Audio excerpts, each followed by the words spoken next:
If you've lived in Texas long enough, you've probably heard about the Dallas-Houston high-speed rail, a project that's been coming soon for nearly a decade.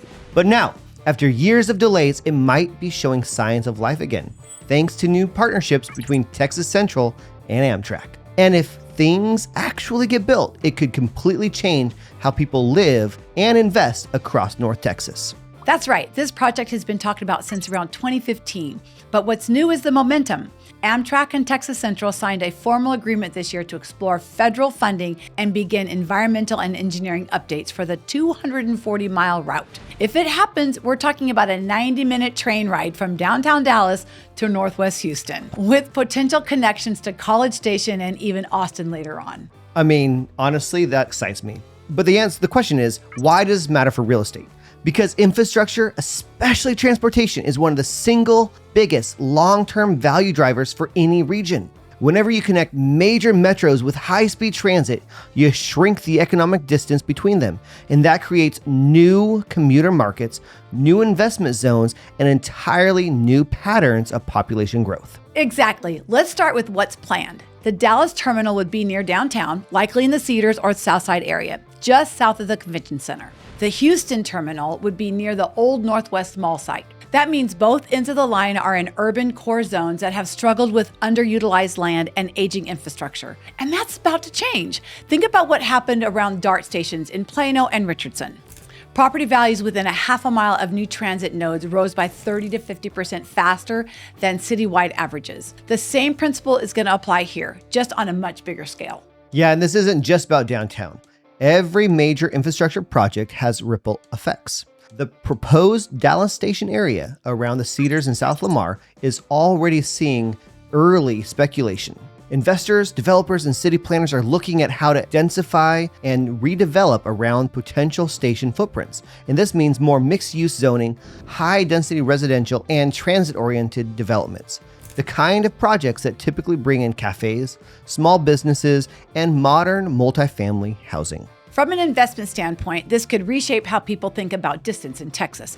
Imagine living in North Dallas or Frisco, but working in Houston, or vice versa. If a 90-minute train ride replaces a 4-hour drive or a short flight, suddenly those two metros function more like a single extended economic region. That could create what planners are already calling a Texas mega corridor, connecting Dallas, College Station, Houston, and eventually Austin and San Antonio through high-speed rail. And that's just cool. The implications go way beyond convenience.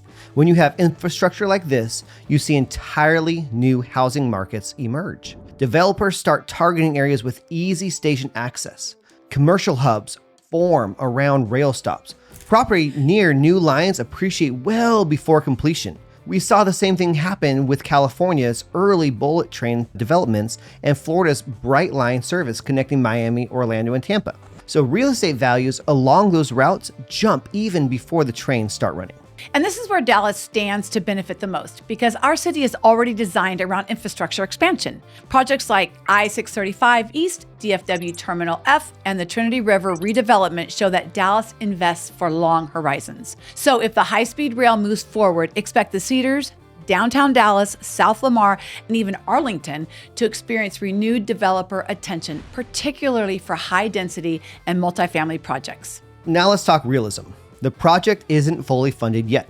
Estimates put the cost north of $30 billion, and critics have raised concern over the eminent domain, ridership projections, and cost overruns. But Amtrak involvement changes the entire equation.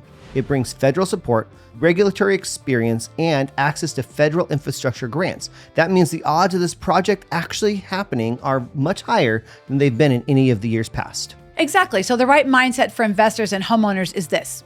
Don't speculate recklessly, but position yourself early. Focus on areas near proposed or confirmed infrastructure zones, not just for this project, but for any large-scale connectivity initiative. Long-term, those areas tend to outperform because they sit at the intersection of convenience and growth. So let's look at the potential winners. The Cedars, South Dallas, poised for urban development around a possible station site. Arlington Corridor, if a midpoint stop is ever added and surrounding land value could surge there. College Station, Brazos Valley, between Dallas and Houston, they could transform from a college town to a major business connector. 4, Houston's northwest suburbs, significant upside from the transit-oriented development near the terminus. And these zones could become the next wave of a mixed-use growth in Texas. Well, and here's what's fascinating, the lifestyle component. Yeah. As Texas urbanizes, people are craving options, not just highways and commutes. The rail offers a cleaner, faster, and more predictable way to travel between cities, opening the door for true multi-city living. Imagine someone living in Dallas but keeping business ties in Houston. That becomes entirely realistic with a 90-minute access. For Dallas specifically, it's about positioning itself as a northern anchor of Texas's next growth corridor. If this project becomes reality, Dallas won't just be the biggest metro in the state, it'll become the gateway to the entire southern mega region. And for homeowners, that means long-term appreciation in strategically located areas. So whether you believe this high-speed rail will happen or not, one thing is clear. Dallas is betting big on infrastructure, and infrastructure always drives real estate. If you're thinking long-term, whether you're buying, investing, or just watching for the next boom, projects like this are exactly what you want to understand early. Make sure you like, subscribe, and follow us for more deep dives into the trends shaping Dallas-Fort Worth real estate. This is GoalLine Real Estate, where we connect the news to your next move.